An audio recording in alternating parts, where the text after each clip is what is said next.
Doutor Rodrigo, boa tarde, tudo bem? Como vai, doutor? Tudo bem? Tudo bem, tudo bem, Agora estou te senhor. vendo aqui. Doutor Rodrigo, Tudo bom? tudo bem. Doutor Rodrigo, nós somos advogados constituídos pelo ex-presidente Lula em algumas ações penais que tramitam na 13ª Vara Federal de Curitiba. E a minha é a primeira vez que estamos nos falando, e eu gostaria, se possível, de podermos fazer esse contato registrado aqui por um notário, na verdade um escrevente, o Felipe Rafael Gomes, que ele pudesse, se o senhor estiver de acordo, registrar essa nossa conversa numa ata notarial, com o objetivo de esclarecer as contribuições que o senhor poderia dar para a apuração da verdade dos fatos, uma vez que o juiz da 13ª Vara Federal de Curitiba não está permitindo que haja o seu depoimento tanto na ação penal como no incidente de falsidade que nós apresentamos. Então, o objetivo seria levar aos autos elementos que possam mostrar tanto ao juiz como ao tribunal que a sua palavra, o seu depoimento é relevante para esclarecer a verdade dos fatos. Sim, não tem problema. Podemos fazer sim, doutor. Tá certo. Estou à disposição. Tá certo. Eu agradeço A conexão muitíssimo. tá falhando um pouco, às vezes está chegando atrasado, não sei como está chegando para vocês aí, mas... Aqui está chegando muito bem. Aqui, tanto em termos de áudio como de som, nós estamos ouvindo muito bem. Se o senhor, por acaso, se tiver algum momento em que a nossa conversa tem algum problema com a transmissão, eu aviso. Isso, está ótimo. Doutor Rodrigo, eu queria, na verdade, iniciar perguntando sobre a sua situação jurídica. Ao que eu acompanhei na imprensa, o senhor hoje, na Espanha, uma testemunha protegida, seria isso? Não, na Espanha não. Na Espanha eu tive o processo de extradição, a extradição foi negada e, enfim, o Brasil não remeteu ainda o processo, até onde eu sei, e existe aqui uma investigação que começou a partir da negativa da extradição, onde eu estou colaborando, prestando todas as informações dentro do possível. Tá certo. E em relação... Com a Espanha, né? Perfeito. Agora, o senhor também já teve a oportunidade de prestar depoimentos em diversos procedimentos que tramitam aí em alguns países, correto? Correto. Certo. Eu tive com Andorra, tive com Equador, hoje mesmo tive Equador, foram diversos países já. Estive também com Suíça, diversos países. E todos aceitaram... Estados Unidos também. Todos esses países Agora, aceitaram receber as suas contribuições para o esclarecimento da verdade dos fatos. Sim. Hoje, por exemplo, é a terceira rogatória que eu atendi do Equador. Correto. Aqui no Brasil, doutor Rodrigo, nós tentamos o seu depoimento perante a 13ª Vara Federal Criminal de Curitiba em 3 oportunidades. Na primeira vez, nós fizemos o pedido nos autos da ação penal número 5063130, dígito 17, de 2006, ponto 4047000, baseados em algumas reportagens que foram veiculadas aqui no Brasil, nas quais o senhor prestava aqui contribuições sobre alguns fatos A primeira delas é a reportagem do dia 13 de agosto de 2017, da Folha de São Paulo, quando o senhor falava sobre a questão de documentos utilizados pela Odebrecht. Outra reportagem do dia 27 de agosto, quando o senhor falava a respeito da contratação de advogados para auxiliar num eventual acordo de colaboração. E depois uma outra reportagem de 29/8/2017, também da Folha de São Paulo, quando o senhor também prestava esclarecimentos. No entanto, o juiz desta vara federal negou, nesta ocasião, o depoimento do senhor, dizendo o seguinte, que apesar de Rodrigo Tacla Duran ter, pelo menos em cognição sumária, prestado serviço de lavagem de dinheiro ao setor de operações estruturadas... Está cortando. Desculpa, vou repetir. A fundamentação aqui do juiz para negar a sua oitiva seria que uma pessoa, eu estou lendo textualmente aqui, pessoa envolvida em cognição sumária, em graves crimes e desacompanhada de quaisquer provas de corroboração, não é digna de crédito. Então, eu gostaria, na verdade, tendo em vista esta colocação, que o senhor pudesse nos dizer se efetivamente esta realidade aqui, se a palavra do juízo corresponde à realidade ou se o senhor teria condições de prestar esclarecimentos, notadamente no que tange a documentos. Cortou? Tá cortando. Será que é melhor chamar de novo? O senhor está me ouvindo novamente? Agora sim, mas está falhando muito. Ah, é? Será que é o Wi-Fi? Pode ser, pode ser. Eu vou tentar repetir aqui a questão. Eu dizia que o juízo negou a sua oitiva sob o fundamento de que o senhor não teria nenhuma prova de corroboração e, segundo ele, aqui textualmente, não seria pessoa digna de crédito. Eu gostaria, na verdade, de fazer um paralelo com essa situação que o senhor acabou de narrar. Quer dizer, em outros países o senhor está tendo a oportunidade de prestar depoimentos e esclarecer a verdade dos fatos, não é mesmo?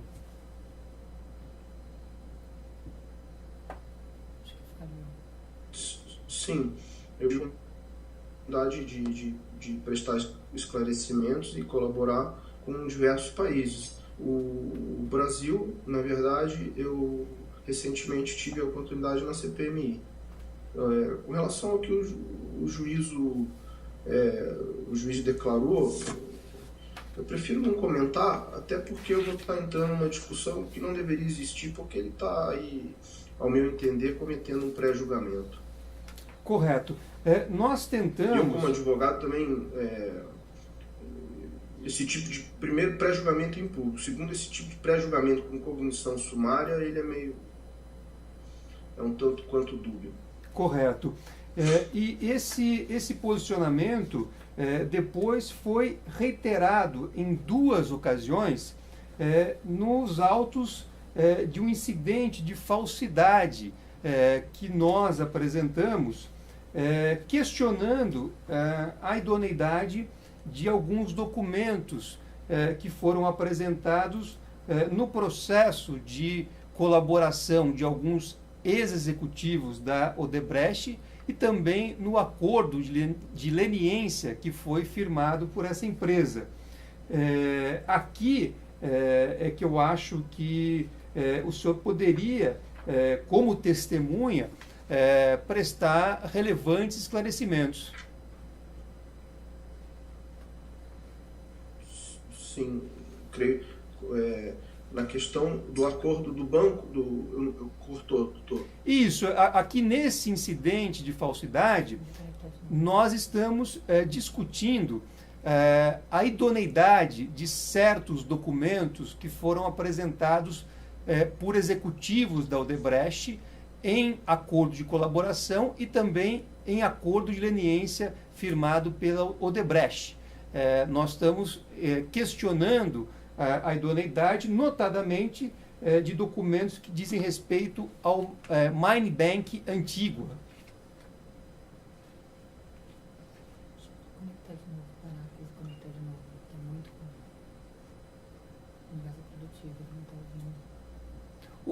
O senhor acha que devemos tentar reconectar? Vamos tentar reconectar. A imagem tá. Eu vou tentar chamá-lo novamente, então. Eu vou ligar de volta. Tá bom. Ou vocês me ligam, como quiser. Pode me chamar. Tá bom, eu vou chamar novamente. Eu chamo. Tá bom. Tá.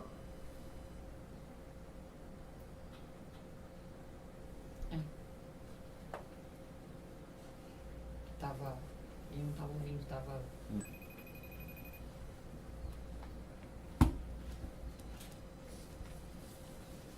Melhorou? Eu estou ouvindo bem. O senhor me ouve bem? Melhorou. Sim, agora sim. Está bem melhor. Ah, ótimo. Eu vou só fazer então uma recapitulação. Vamos na última. Isso. Ou quiser do começo também? Eu na verdade, dizia que nós tentamos, em 3 oportunidades, ouvir aqui o senhor como testemunha numa ação penal em que o ex-presidente Lula é acusado nessa ação penal. E o objetivo principal pelo qual nós arrolamos o senhor era prestar esclarecimentos, contribuir para a apuração da verdade dos fatos, notadamente em relação a documentos que foram apresentados durante processos de colaboração premiada de ex-executivos da Odebrecht e também no acordo de leniência feito pela empresa. Há um incidente de falsidade que nós aqui apresentamos e que ele tem por objeto documentos do Mine Bank Antigua, dentre outros. Então eu queria saber se o senhor teria aqui condições de prestar esclarecimentos a fim de apurarmos a verdade dos fatos, porque nós vamos insistir na sua oitiva. É necessário, efetivamente, ao nosso ver, apurar a realidade dos fatos. Então, eu queria, se o senhor pudesse nos dizer se o senhor se sente em condições de prestar depoimento como testemunha, notadamente para esclarecer fatos relativos a esses documentos. Só recapitulando para que dê uma cortada. Seria, se eu tenho condições de auxiliar nos documentos, em documentos que relativos ao Mine Bank e do sistema DRAL. Isso, exatamente. São documentos que são objeto de um incidente de falsidade. Não, se esses documentos são relativos ao sistema Drauzes, que era a intranet da Odebrecht, e ao Mine Bank e ao sistema do banco propriamente dito, do Mine Bank, tenho condições, sim, dependendo dos documentos, claro, e informações que são pertinentes a isso. Claro. Eu acompanhei o depoimento do senhor perante a CPI da JBS e, naquela oportunidade, o senhor fez algumas colocações a respeito de extratos e documentos que foram emitidos pelo Mine Bank Antigua. O senhor levantou a possibilidade de documentos relativos a esse banco serem falsos ou terem sido manipulados. É isso mesmo, Dr. Rodrigo? Sim, no caso da denúncia do presidente Michel Temer, que os extratos foram aportados pelo ex-procurador Rodrigo Janot, procurador-geral, como envolvia meu nome, eu tive interesse e procurei tomar conhecimento desses documentos. Então, na página 73 da denúncia do presidente Michel Temer, ele diz expressamente que tais documentos foram obtidos junto ao sistema Drauzes. Entretanto, de conhecimento das autoridades brasileiras e em geral, que o sistema Drowsy e todos os servidores que estavam nesse data center na Suíça foi bloqueado em março de 2016. Esses documentos que foram juntados pela Procuradoria-Geral, no caso dessa denúncia, por exemplo, eles têm data de emissão de 2017. Ou seja, primeiro, não haveria como esses documentos serem aportados ao sistema depois do bloqueio, não é?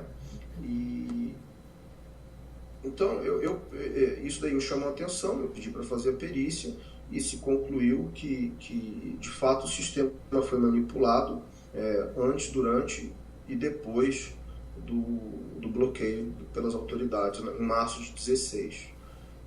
E há outros inquéritos também, do próprio, que eu também tive acesso a documentos, do deputado Pedro Paulo. Também o mesmo caso, são documentos que foram adulterados e aportados também ao sistema. Correto. O Mine Bank... No meu entender, doutor, a partir do momento que se violou o sistema, as provas que estão ali são viciadas. Correto. Apenas para esclarecimento, doutor Rodrigo, o Mine Bank Antigua era um banco operado pela Odebrecht. É correto isso? Era um banco da Odebrecht? Operado pela Odebrecht. Sim. As pessoas que ali estavam trabalhando à frente do banco, que na verdade é o senhor Vinícius Borim, o senhor Luiz França, o senhor Lívio Rodrigues, o senhor Marco Bilins, que esses apareciam como acionistas de fato e direito do banco, eles já tinham relação anterior com a Odebrecht e junto com os executivos, o Luiz Eduardo Rocha Soares e o Fernando Migliaccio. Esses dois também eram sócios do banco, entretanto não apareciam em razão do vínculo com a empresa. Certo. E o senhor saberia... Eu queria só deixar claro, doutor, claro. Essas informações que eu tenho, eu as obtive no meu trabalho como advogado, então não tem efeito prático de participação minha nenhuma. Eu soube disso depois de iniciada a Lava Jato, já no meu trabalho de advogado, fazendo as avaliações de riscos jurídicos, etc., internas, antes de passar aos advogados externos. E na verdade, para mim é um pouco difícil fazer isso, porque não é do meu agrado por tratar de situações de sigilo profissional. Entretanto, eu fui acusado injustamente pela empresa e eu estou afastando o sigilo profissional nos termos do Código de Ética, o senhor conhece muito bem, porque é necessário fazer minha defesa e esclarecer os fatos. Ainda que como testemunha nesse processo, o senhor está pedindo as informações, ao esclarecer, eu também faço esclarecimentos quanto às acusações que foram feitas injustamente. Correto, perfeito. O senhor sabe dizer se quem operava, na verdade, o sistema do banco Mine Bank, se era operado por uma mesma empresa...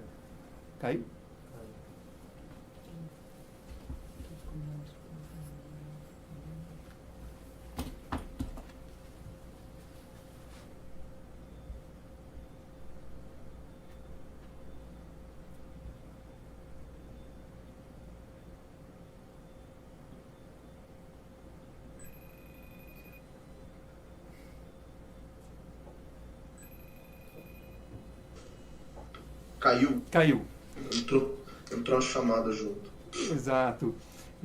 Tá bem? Tá bem. Estamos aqui ouvindo, a imagem está boa e o som também está bom. Eu estava, na verdade, perguntando se o senhor tem conhecimento de que o sistema do Mine Bank Antigua seria operado por uma mesma empresa ou uma mesma pessoa que também operava sistemas como o Drowsy da Odebrecht. Doutor, eu quando comecei a trabalhar na Odebrecht em 2011, eles já haviam parado de trabalhar com o AOB, que é o antigo Overseas Bank. Então, na verdade, eu nunca vi, não conheço os extratos e o sistema do antigo Overseas Bank. Entretanto, eu não acho que seja a mesma empresa, porque a empresa que administrava o sistema do banco é a mesma que administrava o Drauzes, que é do Paulo Sérgio Rocha Soares, que é irmão do Luiz Eduardo Rocha Soares.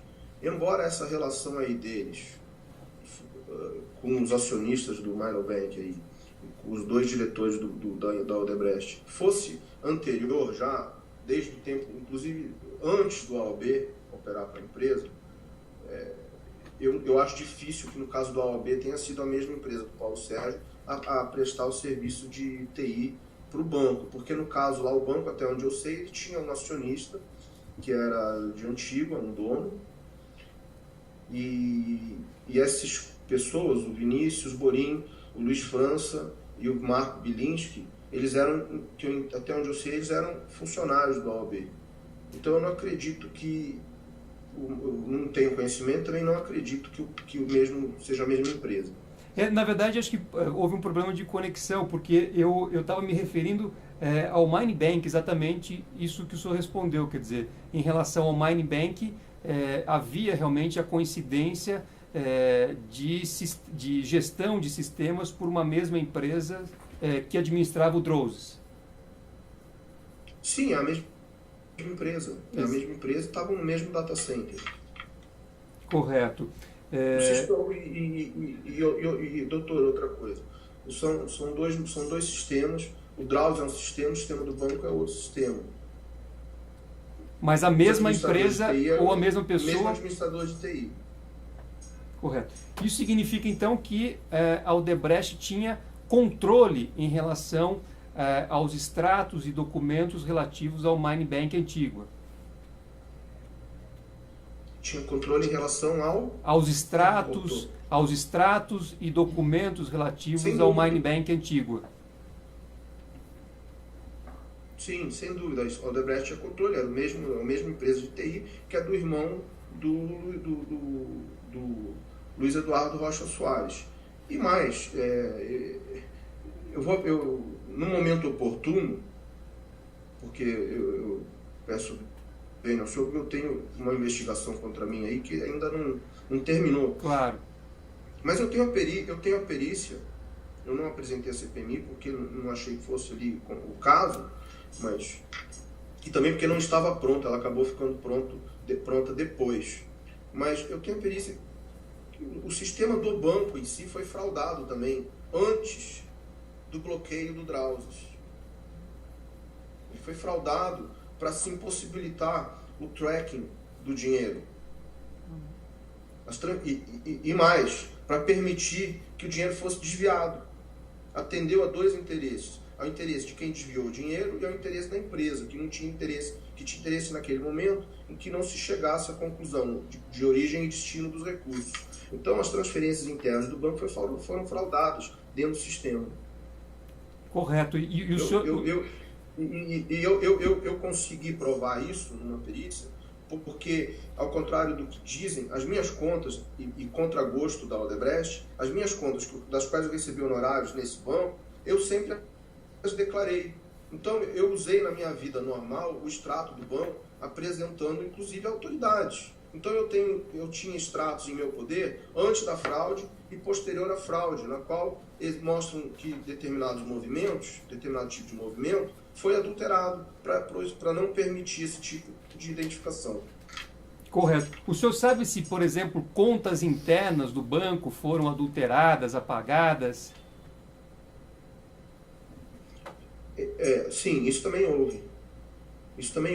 No caso, são duas situações. No caso que eu pedi para fazer a perícia, ela comprova que as transferências internas foram fraudadas. Esse tipo de movimento foi fraudado. Agora, sobre a questão que o senhor perguntou de contas que foram apagadas, criadas, etc. Criadas eu não tenho conhecimento, mas apagadas, sim. Existe o caso de uma conta vinculada a um assunto do Panamá, da qual, inclusive, saltou na imprensa num relatório da Polícia Federal, que é uma empresa chamada Poseidon, que destinou-se a pagamentos de uma pessoa próxima ao atual presidente do Panamá, e no inquérito, se eu não me engano, no inquérito, alguma coisa assim, relacionado inclusive aos administradores do sistema. Na máquina deles foi encontrada essa conta. Entretanto, quando você vai na delação do banco, o banco não relata a existência dessa conta. E, na verdade, na ocasião, eles apagaram a conta porque essa pessoa teve problema de investigações com o FBI. E, para evitar, eles sumiram com a conta. E pelo que eu li também nas delações, por exemplo, do próprio Olívio Rodrigues, ele diz que esse expediente também foi feito no A ou B pelo Marco Bilinski para poder sair com o dinheiro do banco. Entendi. Então, quer dizer... Eles apagaram contas para poder sacar em cheque.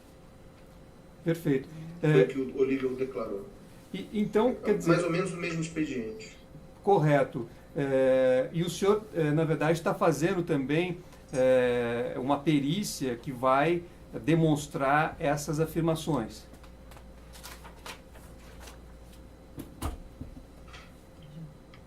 Cortou, doutor. Eu perguntei se o senhor, então, inclusive, está fazendo uma perícia que vai corroborar essas afirmações que o senhor acaba de fazer. Sim, eu fiz a perícia dos meus extratos, que são originais, eletrônicos, e está comprovado que veio do sistema do banco e que houve essa adulteração. Correto.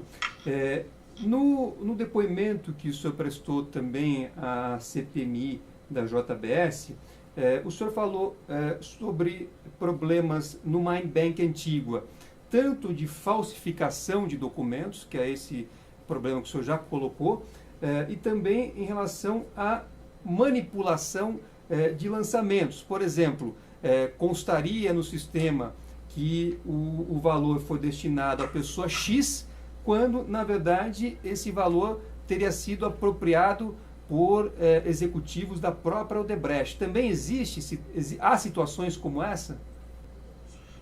Cortou um pouco a pergunta, eu vou repetir para ver se eu entendi correto. A pergunta é se houve adulteração no sistema no Drausis ou MyWebDay? Não, na verdade, eu estava me referindo ainda ao banco. Aos sistemas da Odebrecht, ao Drausis ou MyWebDay. E aí, eu, verificando o depoimento do senhor, eu vi que o senhor falou sobre falsificação de documentos e também sobre manipulação de lançamentos nesses sistemas. Então, por exemplo, pode haver registro de que um valor teria sido destinado a uma pessoa X, quando na verdade foi apropriado eventualmente por executivos da própria empresa. É possível cogitar-se também em situações como essa? Isso já foi até admitido pelo próprio Rogério Araújo, acho que não sei se seu depoimento judicial ou acordo, mas na verdade ficou claro que ali houve um desvio de 6 milhões de dólares que acabou caindo numa conta dele. Para esse dinheiro ter saído, ele teve que ter sido lançado e autorizado. E evidentemente que ninguém lá iria autorizar se fosse a ele. E isso acabou chegando na conta dele. Então isso indica que os dados que foram inseridos no sistema foram manipulados por quem os colocava, né? Correto. Vamos dizer assim, ele precisava pagar 1, pedia 2, pedia 3. E daí mandava pagar. Correto. E eu também observei no depoimento que o senhor prestou na CPMI que o senhor teve contato com algumas autoridades brasileiras, especialmente da Força Tarefa Lava Jato, e que em determinados momentos o senhor teria constatado uma espécie de direcionamento das conversas mantidas a fim de que a narrativa atingisse determinadas pessoas pré-indicadas ou pré-estabelecidas. O senhor efetivamente constatou esse tipo de situação?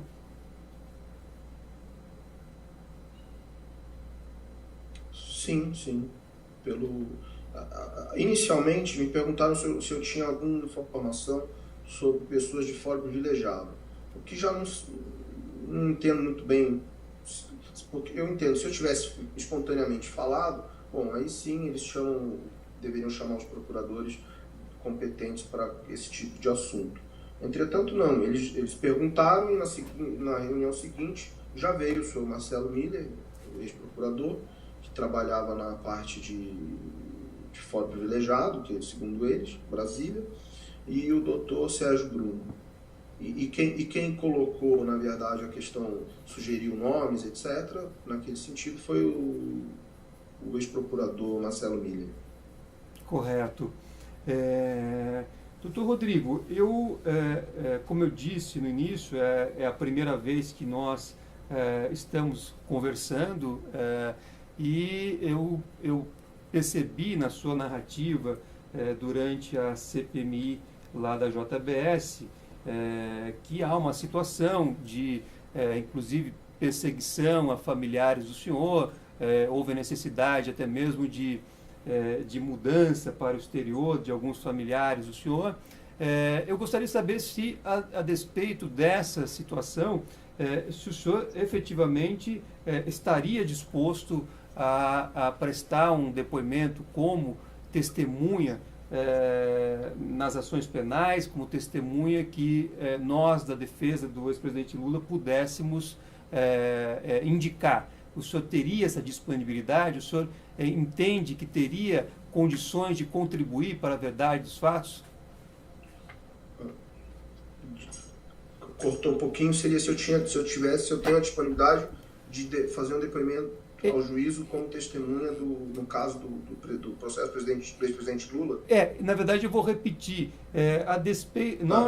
Eu constatei no seu depoimento à CPMI que o senhor narrou, inclusive, que há uma perseguição em relação a familiares do senhor, houve a necessidade até mesmo de mudança para o exterior. Quer dizer, a despeito dessa situação toda, o senhor teria disponibilidade para ser ouvido como testemunha em uma ação penal que tramita na 13ª Vara Federal de Curitiba?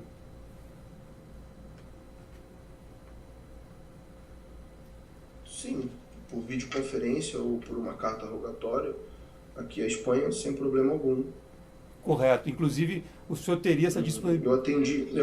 Eu fui testemunha, me chamaram para testemunha em assuntos do Equador, por exemplo, hoje, que eu não tinha o menor conhecimento, e eu atendi, expliquei que não tinha conhecimento, não podia ajudar, mas no caso aí das suas perguntas, eu entendo que é pertinente. Perfeito. Eu ajudo dentro do que eu sei, com o compromisso de dizer a verdade. Perfeito. Na verdade, eu acho que nesse primeiro momento, doutor Rodrigo, seriam essas as colocações que eu gostaria de fazer ao senhor. Doutor, pois não. Só lhe interrompendo, eu tomei conhecimento pela imprensa do seu terceiro requerimento para que eu fosse ouvido como testemunha, e também acompanhei e li pela imprensa que uma das razões da qual foi indeferido o seu pedido foi porque o juízo de Curitiba, a 13ª Vara de Curitiba, não tem conhecimento do meu endereço, do meu paradeiro ou qualquer coisa do gênero. Não é? Exatamente. Foi feita essa colocação também. Primeiro, com todo respeito que o juízo merece, e eu como advogado não quero deixar isso de lado nunca, eu respondi a um processo de extradição do começo ao fim, compareci a todos os atos, atendi a mais de 7 rogatórios de países diferentes. Sempre eu fui localizado. Meu endereço na Espanha é o endereço da minha família há mais de 20 anos. Está no meu documento de identidade, que faz parte do meu processo de extradição, que o juízo da 13ª Vara Penal de Curitiba com certeza tem cópia. O Ministério Público também tem cópia. Isso chega a ser tão estarrecedor que no dia 4 de dezembro, aqui em Madrid, a Procuradoria do Paraná encaminhou um pedido, uma carta rogatória para a Espanha para me ouvir, na qual os procuradores do Brasil, o senhor Robson Poçobon, o senhor Orlando Martello, não me lembro qual era o terceiro que constava, se comprometiam a vir a Madrid para tomar o meu depoimento no dia 4 de dezembro. Eu fui à Audiência Nacional para atender essa rogatória do Brasil na semana passada, dia 4. Entretanto, os procuradores não vieram. Então, quer dizer, eles não só têm conhecimento de onde, do endereço que o senhor reside em Madrid, como também chegaram a pedir a sua oitiva. É óbvio que sim, é óbvio que sim, porque eles mandaram uma rogatória para que eu fosse ouvido. Tá certo? Eu compareci e eles não compareceram. Puxa. Isso foi dia 4 de dezembro. Provavelmente a Espanha já devolveu a rogatória atendida. Eu compareci. E eles não compareceram, não tiveram interesse em ouvir o senhor. E tantas quantos vierem, eu vou comparecer. Evidentemente, só não vou atender as ilegais, porque há uma aí que é uma tentativa de citação, com pena de revelia, etc., que pelo decreto da cooperação mútua penal entre Brasil e Espanha, não se pode fazer esse tipo de rogatória, atender esse tipo de rogatória com sanção ou combinações. Tem uma aí que ainda não chegou, não sei se vai chegar, mas pelo visto saiu, parece. Tá certo. Doutor Rodrigo, eu agradeço muito os seus esclarecimentos. Repito que há, por parte da defesa do ex-presidente Lula, o maior interesse em ouvir os seus esclarecimentos, aprofundar essas questões que nós tratamos aqui em um eventual depoimento judicial. Eu sei que o senhor, como advogado, tem os limites que o Código de Ética, a legislação impõe ao senhor, mas dentro das possibilidades, dentro daquilo que seja possível, nós vamos, aqui no Brasil, insistir para ter o depoimento do senhor a fim de apurar a verdade dos fatos. Perfeito. Eu estou à disposição, seja por rogatório ou de outra forma. No caso tem que ser rogatório, eu acredito, mas da forma que seja, eu estou à disposição. Tá certo. Eu agradeço muito aqui a sua atenção e também aqui em nome dos demais colegas advogados, eu acho que podemos dar por encerrada essa primeira conversa, sem prejuízo, eventualmente, de voltarmos a falar e também de ficarmos à sua disposição se o senhor tiver alguma informação relevante a respeito desses temas que nós tratamos aqui. Tá bem. Eu posso, se achar conveniente, os documentos que eu encaminhei à CPMI, eu posso encaminhar os que não são pessoais, né? Encaminhar ao doutor se for do seu interesse. Claro, tudo que o senhor puder, se o senhor tiver... Inclusive a nova perícia, inclusive a nova perícia que ficou pronta ontem, que é relativa ao sistema do banco, essa não foi encaminhada à CPMI. Se for do interesse, eu encaminho ao doutor também, não tem problema. Eu teria maior interesse, repetindo, tudo aquilo que o senhor achar que é possível nos encaminhar de informações que estejam dentro daquilo que o senhor entenda possível respeitando toda a questão do sigilo profissional aí que o senhor tem que observar como advogado, nós gostaríamos muito de receber esse material. Tá bem. Eu vou preparar e eu não tenho contato, porque é a primeira vez que nós falamos, mas o pessoal aí acho que do cartório que me contactou, passo o contato ao senhor e fazemos isso. Tá certo. Eu agradeço então muito mais uma vez e podemos dar por encerrada aqui a nossa conversa. Obrigado e um bom dia para o senhor. Tá bom. O senhor também. Um abraço. Obrigado.